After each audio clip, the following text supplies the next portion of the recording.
La enorme nave flotaba en el espacio como una luna de metal, con su casco marcado por miles de batallas en 17 sistemas estelares. El almirante Xtar, del Imperio Ceprian, se encontraba frente a la portilla de observación, observando cómo su flota se organizaba en formación de ataque. 300 naves de guerra, cada una más grande que la mayoría de las ciudades, se movían con precisión experta a través del vacío. Su segundo al mando, el capitán Vespole, se acercaba con los últimos informes de inteligencia. El panel de datos brillaba con información sobre su próximo objetivo, un pequeño mundo azul llamado Tierra, que orbitaba una estrella amarilla en lo que los lugareños llamaban el Sistema Solar. La especie se había autodenominado humanos, y según los registros galácticos, apenas habían desarrollado los viajes espaciales básicos. Las mandíbulas de Quexar chasquearon con satisfacción al revisar el análisis táctico. Los humanos poseían cohetes químicos rudimentarios, armas nucleares primitivas y escudos de energía que apenas calificaban como sistemas defensivos. Sus naves militares más grandes eran diminutas comparadas con los destructores ceprianos, y su población parecía felizmente ajena a la comunidad galáctica que los rodeaba. 3 días antes, el Consejo Galáctico había enviado advertencias urgentes a la Tierra a través de los canales diplomáticos establecidos. El embajador Beilus de la República Altariana había transmitido archivos detallados que explicaban la amenaza cepriana, con grabaciones de batallas de conquistas anteriores. Los mensajes describían cómo los disruptores cuánticos del Imperio habían reducido la fuerza de defensa de los orgullosos condorianos a polvo cósmico en menos de 6 horas, y cómo sus bombas de gravedad habían agrietado la corteza de Nuevo Arcturus, convirtiendo un mundo próspero en una roca sin vida. Las advertencias habían sido recibidas y reconocidas por varios gobiernos terrestres, pero la respuesta había sido desconcertante. En lugar de pánico o súplicas desesperadas de ayuda, los humanos simplemente agradecieron al Consejo la información y les aseguraron que la situación se manejaría adecuadamente. Algunos miembros del Consejo interpretaron esto como un valiente desafío ante una muerte segura, mientras que otros sospechaban que los humanos simplemente no comprendían la magnitud de la amenaza que afrontaban en la Tierra. El presidente Jake Morrison estaba sentado en el despacho oval, revisando los informes de inteligencia alienígena por tercera vez. Las fotografías de mundos destruidos y flotas aniquiladas cubrían su escritorio. Cada imagen era un testimonio del poderío militar cepriano.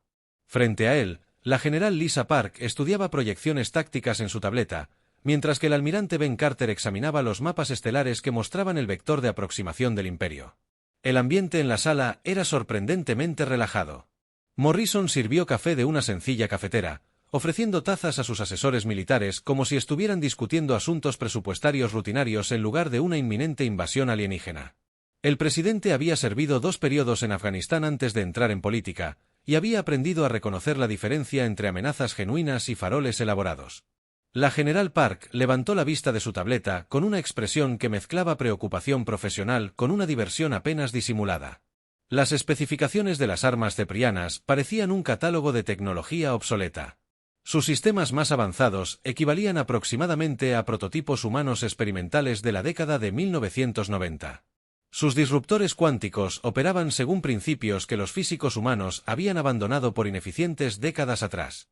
Mientras que sus escudos defensivos utilizaban patrones de energía que cualquier ingeniero competente podía sortear con el equipo disponible en la mayoría de las universidades. El almirante Carter había pasado 30 años en la Armada, ascendiendo de rango durante la rápida expansión tecnológica de la humanidad en el espacio. Recordaba cuando los primeros motores de fusión parecían ciencia ficción imposible. Sin embargo, ahora impulsaban transportes de carga civiles por todo el sistema solar. La idea de que estos farianos consideraran sus pesadas naves de propulsión química como naves de guerra avanzadas le parecía realmente divertida. El comandante Alex Hayes, de la Fuerza de Defensa de la Tierra, estaba sentado en su oficina en N observando los datos de los sensores en tiempo real de las estaciones de monitoreo del sistema exterior. La flota alienígena que se acercaba se veía claramente en los sensores gravitacionales. Sus enormes naves creaban distorsiones evidentes en el espacio-tiempo a medida que se movían. Lo que desconcertó a Hayes fue su elección del vector de aproximación. Estaban tomando la ruta más directa posible, sin intentar sigilo ni maniobras tácticas. La DRA. Nia Wells, jefa del Departamento de Investigación Militar Avanzada, trabajaba hasta tarde en su laboratorio bajo el desierto de Nevada. Las instalaciones albergaban proyectos que no serían desclasificados hasta dentro de 50 años, suponiendo que alguna vez se revelaran al público. Revisó las especificaciones técnicas del Ceprian con el mismo interés que podría mostrar por los automóviles antiguos. Fascinante desde una perspectiva histórica, pero poco relevante para las capacidades actuales. No pasó inadvertida para ella la ironía de que los secretos militares mejor guardados de la humanidad implicaran hacer que su tecnología real pareciera primitiva a los observadores externos. Las naves que... Los escáneres de gravámenes detectaron que simples cascos metálicos con propulsión química eran en realidad maravillas de la ingeniería que operaban según principios. La mayoría de las civilizaciones galácticas ni siquiera habían teorizado. La distracción deliberada había sido la política habitual desde las primeras misiones al espacio profundo, cuando los primeros encuentros con otras especies enseñaron a la humanidad el valor de ser subestimada. La noticia de la inminente invasión se extendió por los medios de comunicación de la Tierra con la habitual mezcla de sensacionalismo y escepticismo. El presentador Dan Phillips ofreció actualizaciones en el noticiero vespertino. Su tono sugería que se trataba de otra crisis internacional, en lugar de una amenaza sin precedentes para la civilización humana.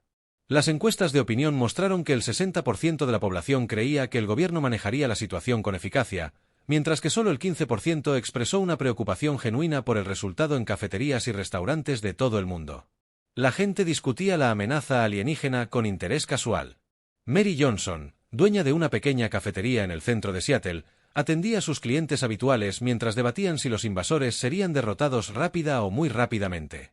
El consenso general parecía ser que cualquier especie capaz de viajar entre estrellas debería haber sido lo suficientemente inteligente como para investigar a fondo antes de iniciar una pelea.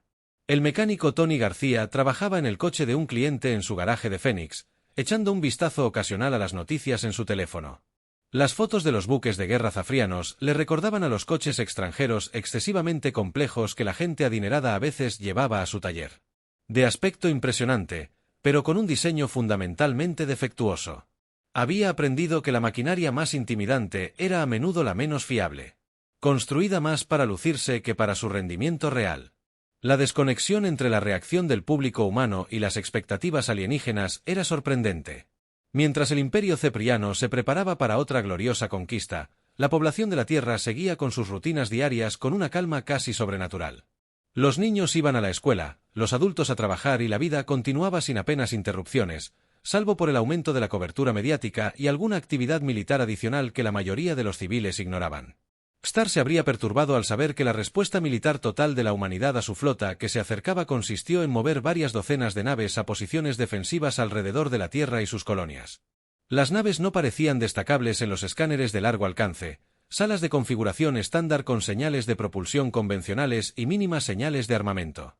Lo que los sensores no pudieron detectar fueron las modificaciones que convertían cada nave en algo que cualquier otra civilización conocida habría clasificado como imposible. Mientras la flota cepriana completaba su aproximación final a la Tierra, ambos bandos se preparaban para lo que esperaban que fuera un breve encuentro. Los alienígenas anticipaban otra victoria fácil que añadir a su creciente imperio. Mientras tanto, los humanos se preparaban discretamente para enseñar a los conquistadores más temidos de la galaxia porque algunas especies preferían mantener sus capacidades en secreto hasta que fuera absolutamente necesario. La flota cepriana salió del hiperespacio en el borde del sistema solar con un destello de luz retorcida que eclipsó brevemente a estrellas distantes. El almirante Kestar sintió la familiar satisfacción de un salto exitoso cuando los enormes motores de su nave insignia dejaron de funcionar desde su configuración interdimensional. A su alrededor, 300 naves de guerra se materializaron en perfecta formación, con sus agujeros aún brillando por la descarga de energía de un viaje más rápido que la luz.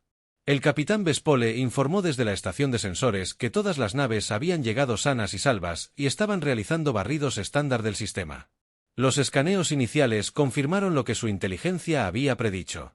Una civilización primitiva se agrupaba alrededor de una sola estrella amarilla, con asentamientos básicos en varios mundos y rudimentarias operaciones mineras dispersas por todo el cinturón de asteroides. La mayor concentración de actividad se centraba en el tercer planeta, donde las señales electromagnéticas indicaban una población de varios miles de millones de individuos. Kestar activó el sistema de comunicaciones de la flota y se preparó para entregar el ultimátum estándar que había precedido a cada conquista exitosa. El mensaje se transmitiría en todas las frecuencias, asegurando que todos los receptores humanos captaran la transmisión. Había pronunciado este mismo discurso 17 veces antes, y cada objetivo anterior había respondido con una rendición inmediata o un desafío feudal que no duró más que unas pocas horas. La transmisión comenzó con una exhibición de poder diseñada para demostrar la superioridad de Cepran. Armas de energía dispararon al espacio vacío, creando brillantes espectáculos de luz visibles desde las superficies planetarias. Bombas de gravedad detonaron en ráfagas controladas, distorsionando el espacio-tiempo en visibles distorsiones. La demostración solía reducir la moral del enemigo a la nada antes de pronunciar la primera palabra.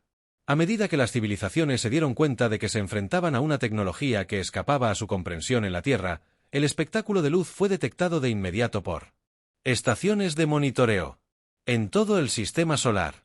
El almirante Ben Carter, sentado en su puesto de mando a bordo de la nave terrestre Defiance, observaba la exhibición alienígena a través del visor principal. Su tripulación del puente observaba la demostración con interés profesional, notando el gasto energético ineficiente y las características anticuadas de las armas con la misma atención que prestarían a un espectáculo de fuegos artificiales. El oficial táctico de Carter, el capitán Ryan Moore, realizó cálculos rápidos sobre las armas alienígenas y negó con la cabeza con asombro. Los Zeprons utilizaban métodos de fuerza bruta que los ingenieros humanos habían abandonado por considerarlos derrochadores hacía 30 años. Sus bombas de gravedad consumían enormes cantidades de energía para lograr efectos que la tecnología humana moderna podría producir con dispositivos del tamaño de cafeteras. La teniente Kelly Davis, en la estación de navegación, intercambió miradas con el alférez Chris Taylor, en operaciones. Ambos habían estudiado tecnología alienígena durante su entrenamiento en la Academia de la Fuerza Espacial, pero verla en acción fue, de alguna manera, más decepcionante de lo que esperaban. Las naves ceprianas se movían con la lenta gracia de naves diseñadas más para la intimidación que para la efectividad en el combate. Al finalizar el espectáculo de luces, la imagen de Admokar apareció en las pantallas de todo el espacio humano. Sus rasgos reptilianos y su armadura ceremonial proyectaban autoridad y amenaza. Si bien sus palabras cargaban con el peso de un imperio que jamás había conocido la derrota, hablaba en el lenguaje comercial universal que la mayoría de las civilizaciones espaciales utilizaban para la diplomacia. Su voz se amplificaba en múltiples frecuencias para garantizar la máxima recepción. El ultimátum era simple y directo. Los humanos tenían una hora estándar para rendirse incondicionalmente y aceptar la incorporación al Imperio Ceprian. Sus fuerzas militares serían disueltas, sus gobiernos disueltos y su población reubicada para servir a las necesidades imperiales. La resistencia resultaría en la esterilización completa de todos los mundos humanos, y los supervivientes serían vendidos como esclavos en mercados distantes. La elección era binaria, someterse o enfrentarse a la extinción. El almirante Carter escuchó todo el discurso sin cambiar de expresión. Al terminar, activó su propio sistema de comunicación y respondió con la serena profesionalidad que lo había hecho famoso en la Fuerza de Defensa de la Tierra. Su imagen apareció en la pantalla principal de la nave insignia Ceprian, mostrando a un humano de mediana edad con un sencillo uniforme militar, sentado relajadamente en su silla de mando. La respuesta de Carter fue cortés pero firme. Agradeció al almirante que estar por avisarle con antelación de su llegada, señalando que la mayoría de los visitantes del sistema de almas tenían la cortesía de solicitar permiso antes de entrar en el espacio humano. Explicó que, si bien la Tierra apreciaba el interés del imperio en las relaciones diplomáticas, los términos ofrecidos no eran aceptables para los gobiernos humanos ni para el mando militar. El tono del almirante humano se mantuvo informal mientras lanzaba su propio ultimátum. La flota Ceprian tenía exactamente 60 segundos para revertir el rumbo y abandonar el sistema de almas inmediatamente. Transcurrido ese plazo, la Tierra se vería obligada a tomar medidas defensivas para proteger su territorio y a sus ciudadanos. Carter sugirió que el almirante Xtar debería consultar con sus superiores antes de tomar cualquier decisión de la que pudiera arrepentirse posteriormente. El puente de la nave insignia Zefriana estalló en un parloteo de asombro cuando los sistemas de traducción confirmaron lo que sus comunicadores universales habían detectado. Un miembro de una especie primitiva acababa de despachar a la flota más poderosa del espacio, conocido como si fuera una molestia menor. Varios oficiales subalternos buscaron la guía de su almirante, sin saber cómo procesar lo que habían presenciado. El capitán Vespole revisó de nuevo las lecturas de los sensores, buscando evidencia de defensas ocultas o instalaciones militares disimuladas. El escaneo mostró exactamente lo que habían detectado antes: un pequeño número de naves primitivas con sistemas de propulsión básicos y mínimas señales de armas. La nave humana más grande apenas tenía una décima parte del tamaño de un destructor cepriano. Y toda su flota cabía en la bodega de carga de la nave insignia imperial. El almirante Xtar sintió que su confianza flaqueaba por primera vez en décadas. Ninguna civilización había respondido jamás a los ultimátums imperiales con una despreocupación tan despreocupada. Incluso las especies más valientes solían mostrar signos de miedo o desesperación ante una fuerza abrumadora. El almirante humano había hablado como si tuviera todas las ventajas en la situación a pesar de comandar lo que parecía ser tecnología obsoleta operada por una tripulación inexperta. La DRA. Nia Wells monitoreó la comunicación desde el centro de mando de la Tierra, donde trabajaba junto al coronel Esteve Martínez y la mayor Amy Robinson. Rastrearon no solo la flota alienígena, sino también la posición de las naves humanas en todo el sistema solar. Naves que no parecían destacables en los sensores enemigos portaban tecnología que representaba la vanguardia del desarrollo militar humano. Sistemas que habían sido diseñados deliberadamente para parecer primitivos mientras funcionaban, disparando a niveles que sorprenderían incluso a sus creadores. La cuenta regresiva del 60º comenzó inmediatamente después de que Carter terminara de hablar. En ambos bandos, las tripulaciones se preparaban para lo que todos esperaban que fuera un encuentro breve pero decisivo. Los Zeprons alistaron sus armas para lo que supusieron que sería una rápida demostración de potencia de fuego superior, mientras que los humanos se activaron silenciosamente. Los sistemas defensivos que operaban con principios que el Imperio nunca había visto se desvanecieron al llegar el cronómetro a cero. El almirante Kestar se dio cuenta de que los humanos no habían hecho preparativos visibles para la batalla. Sus naves mantenían las mismas posiciones.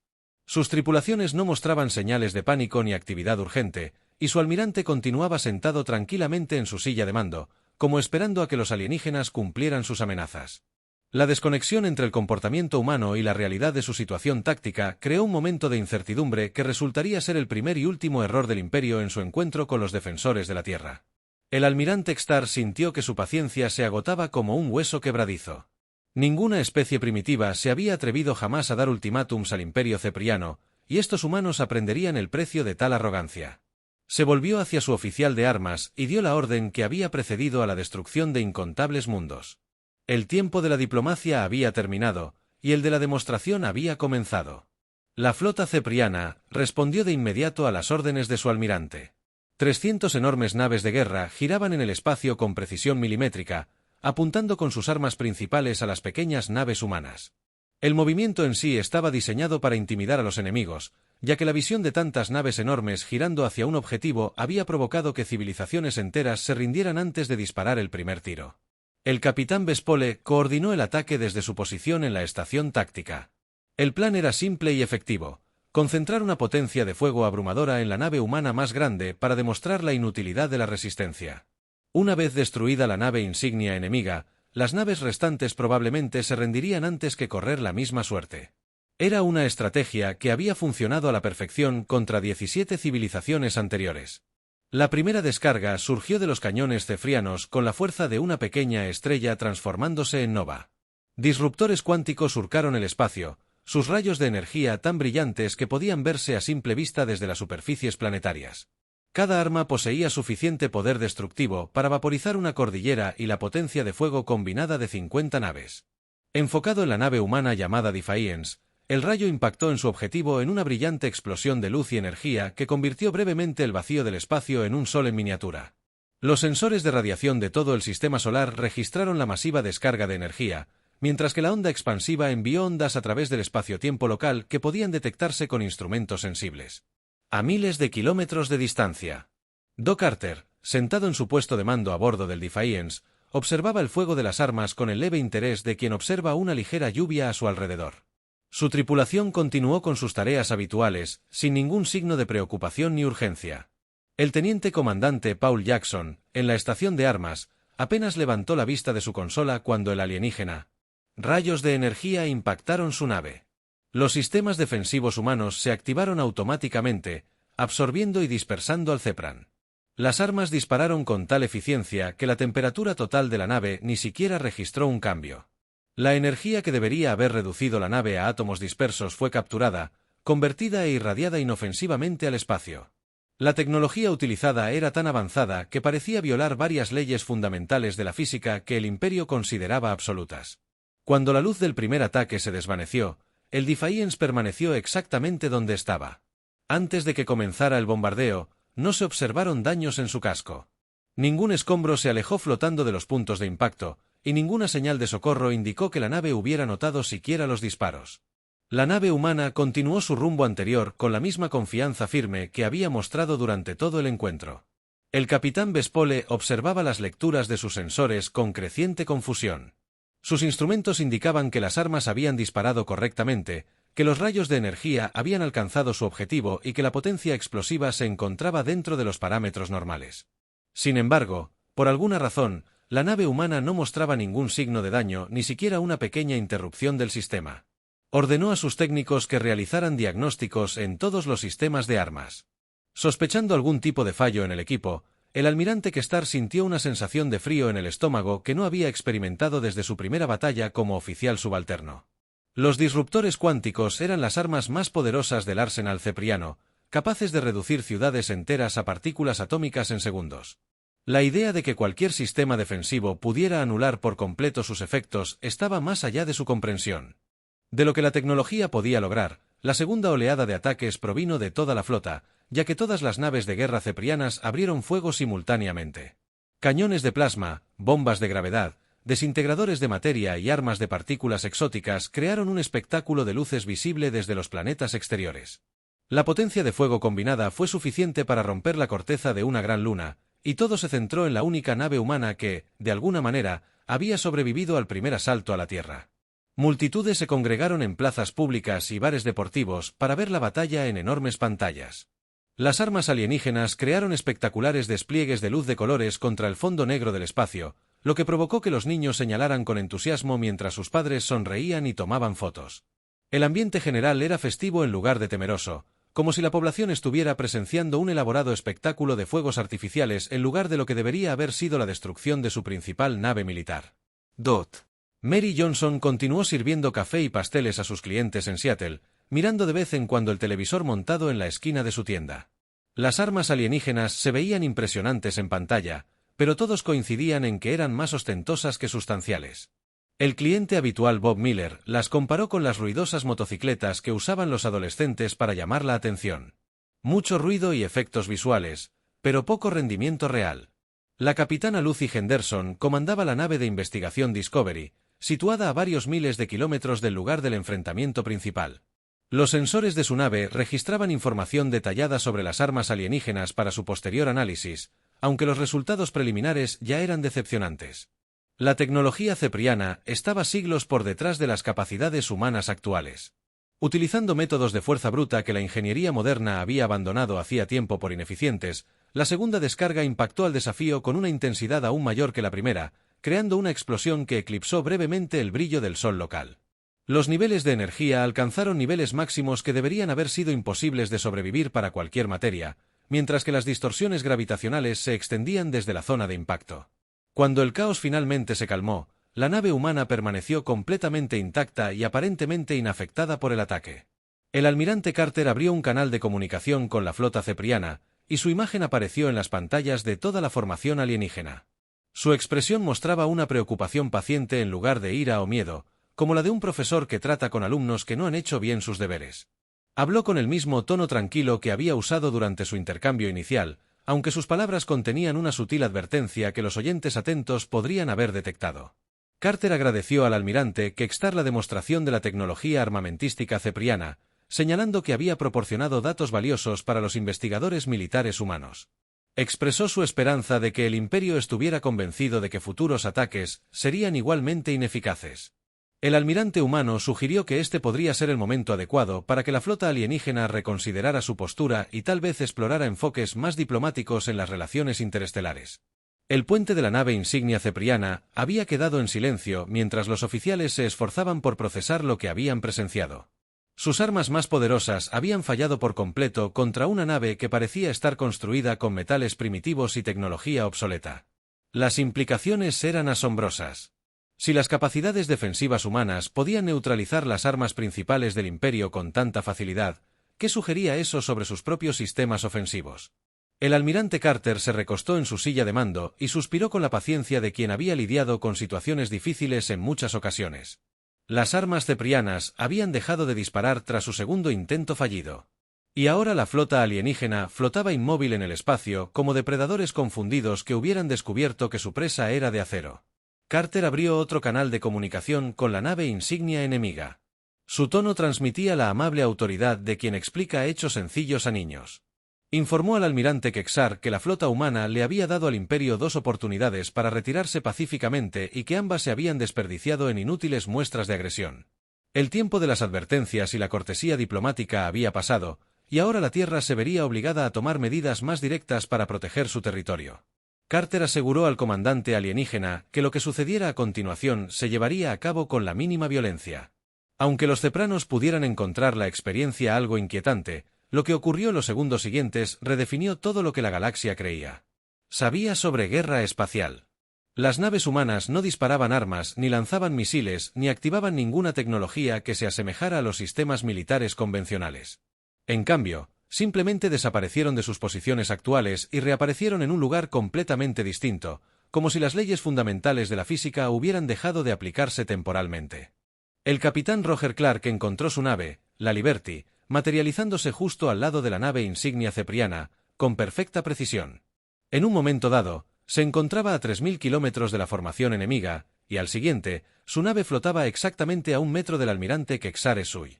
Tan cerca que la tripulación alienígena podía ver a los humanos individualmente a través de las mirillas de su puente. El mismo fenómeno se produjo en toda la zona de batalla.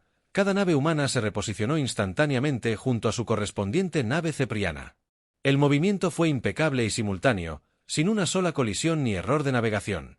A pesar de la increíble complejidad de la maniobra, en un instante, toda la situación táctica había cambiado de un combate a larga distancia a lo que solo podría describirse como una formación de escolta íntima.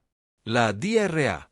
Emma Foster había desarrollado la tecnología de manipulación del espacio-tiempo durante sus estudios de doctorado en el MIT, basándose en un trabajo teórico que se había considerado pura ciencia ficción cuando sus profesores revisaron su propuesta por primera vez.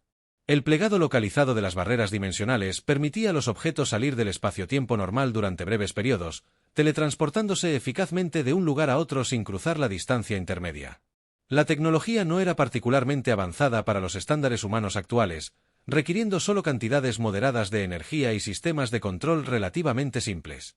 La mayoría de los transportes de carga civiles llevaban dispositivos similares para situaciones de emergencia, aunque rara vez se usaban, salvo para evitar colisiones de asteroides o navegar a través de densos campos de escombros. La idea de usar la manipulación del espacio-tiempo como táctica militar nunca se les había ocurrido a las especies que aún dependían de los sistemas de propulsión convencionales.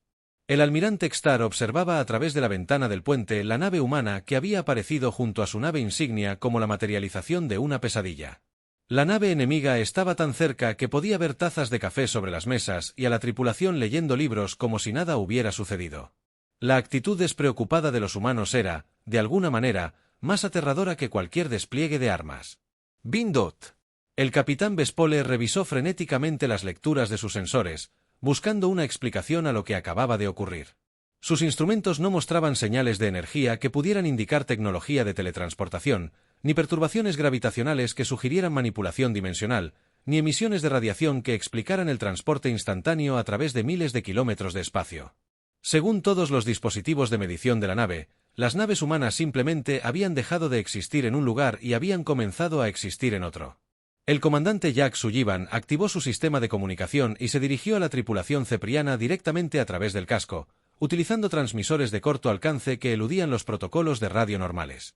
Su mensaje fue cortés pero firme, explicando que la nave alienígena estaba ahora bajo escolta protectora y debía seguir todas las instrucciones de navegación proporcionadas por los controladores humanos. Les aseguró que la cooperación haría el proceso mucho más agradable para todos los involucrados. Conversaciones similares tuvieron lugar en toda la flota, mientras los comandantes humanos se encontraban en la inusual posición de dar instrucciones a una fuerza de invasión. La capitana Sandra Brooks informó a su nave Cepran asignada que los movimientos repentinos o la activación de armas se interpretarían como acciones hostiles y se actuaría en consecuencia. El teniente coronel Matt Thompson explicó a su objetivo que las naves humanas eran ahora responsables de su salida segura del sistema solar. La demostración tecnológica había logrado exactamente lo que pretendía el almirante Carter. Cada nave alienígena contaba ahora con una escolta humana que podía aparecer en cualquier lugar al instante y que ya había demostrado ser inmune a las armas más poderosas del Imperio. Los Ceprians eran, en efecto, prisioneros en sus propias naves, rodeados de guardias con capacidades que parecían violar las leyes básicas de la física. El mayor Pete Lewis supervisó toda la operación desde su puesto de mando en la Tierra. Informó al presidente Morrison que la flota alienígena había sido neutralizada sin que las fuerzas humanas dispararan un solo tiro. Las naves enemigas permanecieron intactas y sus tripulaciones ilesas, pero ahora estaban completamente bajo control humano y podían ser dirigidas a cualquier destino que el gobierno de la Tierra considerara. El impacto psicológico en las tripulaciones Ceprian fue inmediato y devastador. Oficiales que habían dedicado sus carreras a conquistar civilizaciones inferiores se encontraron repentinamente indefensos ante una tecnología que no podían comprender ni contrarrestar. Algunas naves reportaron fallas en el equipo, ya que los técnicos, nerviosos, cometieron errores al intentar comprender lo que les había sucedido. El almirante X-Star intentó restablecer el orden en su flota, pero sus órdenes tenían poca autoridad cuando cada nave estaba acompañada por una escolta humana que, presumiblemente, podría desactivarlos o destruirlos a voluntad. La cuidadosa disciplina que había hecho tan efectivo al ejército cepriano comenzó a desmoronarse a medida que los capitanes se daban cuenta de que estaban atrapados en una situación para la que su entrenamiento nunca los había preparado. La DRA.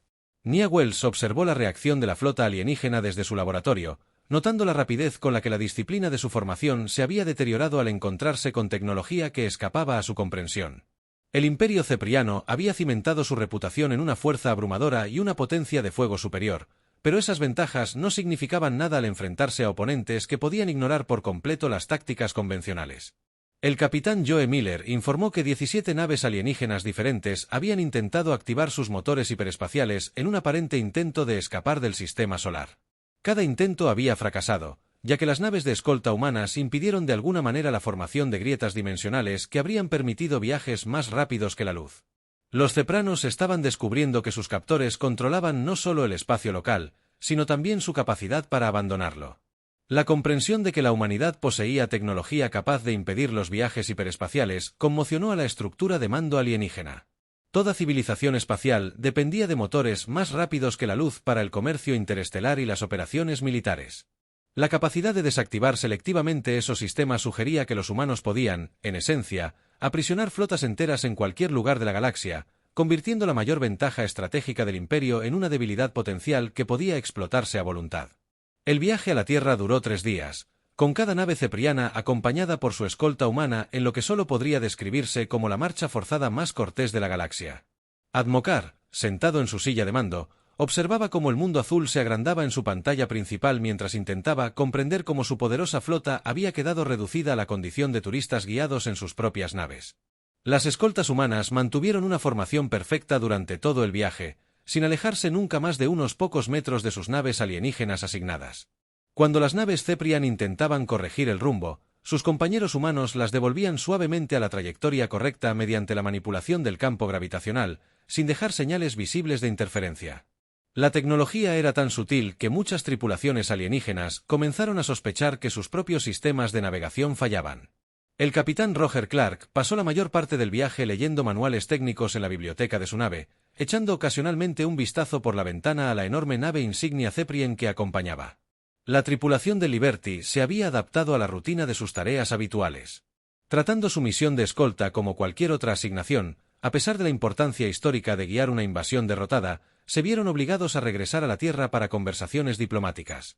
El presidente Jake Morrison se preparó para la reunión diplomática más importante de la historia de la humanidad, revisando los materiales informativos en el mismo despacho oval donde se enteró por primera vez de la inminente amenaza alienígena. La transformación de posibles víctimas a renuentes pacificadores se había producido tan rápidamente que los funcionarios del gobierno aún se estaban adaptando a su nuevo rol como la fuerza militar más poderosa del espacio galáctico conocido, coordinada por la general Lisa Park. Los preparativos de seguridad para la visita de la delegación alienígena parecían casi absurdos dados los recientes acontecimientos. Los cepranos llegarían bajo una fuerte escolta de las mismas fuerzas humanas que habían neutralizado sin esfuerzo su invasión. Huir de las preocupaciones tradicionales sobre proteger a los líderes mundiales de las amenazas extranjeras parecía irrelevante cuando esos visitantes extranjeros ya habían demostrado su total incapacidad para dañar a nadie. La reunión tuvo lugar en una sala de conferencias con vistas a Washington D.C., con ventanales de techo floridanos que proporcionaban una vista clara de la ciudad. El presidente Morrison llegó puntualmente, acompañado por la secretaria de Defensa Karen Miller y la almirante Carter, cuya nave había liderado la formación de escolta durante el viaje desde el sistema exterior. La DRA. Wells asistió como asesora técnica, trayendo tabletas de datos que contenían información sobre las capacidades humanas que estaba autorizada a discutir. El almirante Kexar entró en la sala flanqueado por dos de sus oficiales superiores. Su armadura ceremonial parecía menos impresionante bajo la tenue iluminación de las instalaciones humanas. El comandante reptil se movía con la cuidadosa dignidad de quien intenta mantener la autoridad en una situación en la que no la poseía en absoluto. Sus conquistas anteriores siempre habían terminado con él dictando condiciones a los enemigos derrotados, no sentado a la mesa frente a seres que habían dejado de lado con indiferencia sus armas más poderosas. El ambiente era sorprendentemente cordial a pesar de las circunstancias. El presidente Morrison ofreció refrigerios a sus invitados, explicando que el café era un estimulante suave, popular entre los humanos, y que los pasteles habían sido preparados por el Vi. El personal de cocina de la casa. La hospitalidad informal pareció confundir a la delegación cepriana, que esperaba discursos de victoria o duros interrogatorios. La DRA. Wells ofreció explicaciones técnicas en respuesta a las preguntas de los visitantes alienígenas, aunque tuvo cuidado de no revelar detalles específicos sobre las capacidades militares humanas. Confirmó que lo que la galaxia consideraba tecnología bélica avanzada era, de hecho, equivalente al equipo humano de control de multitudes, diseñado para situaciones donde se requería una fuerza mínima para mantener el orden. La revelación de que el armamento militar de la Tierra permaneció completamente sin usar durante el encuentro provocó un visible escalofrío en la delegación cepriana. El almirante Kexar formuló la pregunta que lo había estado inquietando desde el primer ataque fallido a la flota humana. ¿Cómo había logrado la Tierra desarrollar una superioridad tecnológica tan abrumadora manteniendo la apariencia de una civilización primitiva ante los observadores galácticos? La respuesta vino del presidente Morrison, quien explicó que la humanidad había aprendido al principio de su exploración espacial que parecer inofensivo a menudo era más seguro que parecer poderoso. La estrategia había evolucionado a partir de encuentros con otras especies durante los primeros pasos de la humanidad más allá de su sistema solar. Los primeros exploradores humanos descubrieron que exhibir tecnología avanzada a menudo provocaba miedo y agresión en civilizaciones que se sentían amenazadas por posibles rivales. La solución había sido desarrollar sistemas militares que parecieran insignificantes para los observadores externos, pero que funcionaran a niveles que superaban cualquier otro sistema conocido. El secretario Miller describió la nueva situación galáctica con el tono pragmático de quien discute cambios rutinarios de política. Los 17 territorios conquistados del Imperio Cepriano serían liberados mediante lo que los diplomáticos humanos llamaban asistencia agresiva para la reubicación. Los antiguos súbditos imperiales recibirían protección de las fuerzas humanas de mantenimiento de la paz, mientras que el personal militar cepriano sería reubicado en planetas donde podrían dedicarse a ocupaciones pacíficas bajo una atenta supervisión. El concepto de una paz forzada, respaldada por una fuerza abrumadora pero invisible, era algo que la galaxia nunca había experimentado. Naves humanas patrullarían las rutas comerciales y monitorearían las comunicaciones interestelares, interviniendo instantáneamente cuando los conflictos amenazaran con escalar más allá de lo aceptable. La capacidad de aparecer en cualquier lugar del espacio en cuestión de segundos volvió obsoleta la planificación militar tradicional, ya que no se podía tomar ninguna acción agresiva sin una respuesta humana inmediata.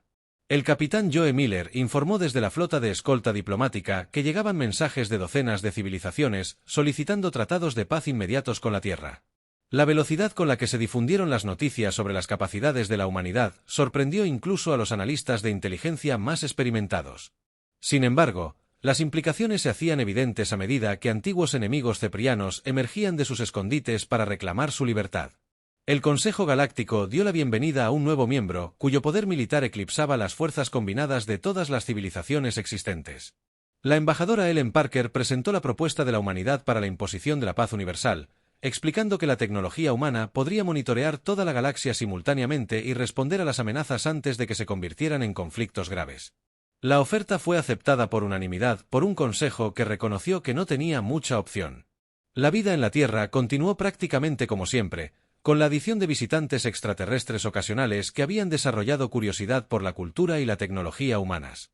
La cafetería de Mary Johnson en Seattle se convirtió en un destino popular para el personal diplomático, fascinado por la despreocupada forma en que los humanos desarrollaban sus rutinas diarias. A pesar de poseer la civilización más avanzada de la historia galáctica, el mecánico Tony García encontró que sus servicios eran muy solicitados para el mantenimiento de las sencillas lanzaderas que las delegaciones extraterrestres preferían usar al visitar la Tierra. Descubrió que la mayor parte de la tecnología galáctica era innecesariamente compleja en comparación con la ingeniería humana. Construido para la intimidación en lugar de la eficiencia, Su garaje se convirtió en un centro de intercambio cultural no oficial donde seres de toda la galaxia aprendieron que las soluciones más efectivas solían ser las más sencillas. La transformación de un posible objetivo de invasión a reticentes fuerzas de paz galácticas había tomado menos de una semana, pero las implicaciones transformarían la civilización interestelar para las generaciones venideras. La humanidad había demostrado que el verdadero poder no residía en la capacidad de destruir enemigos, sino en la capacidad de generar violencia. Obsoleto gracias a una abrumadora superioridad tecnológica, combinada con un compromiso genuino con la resolución pacífica de conflictos.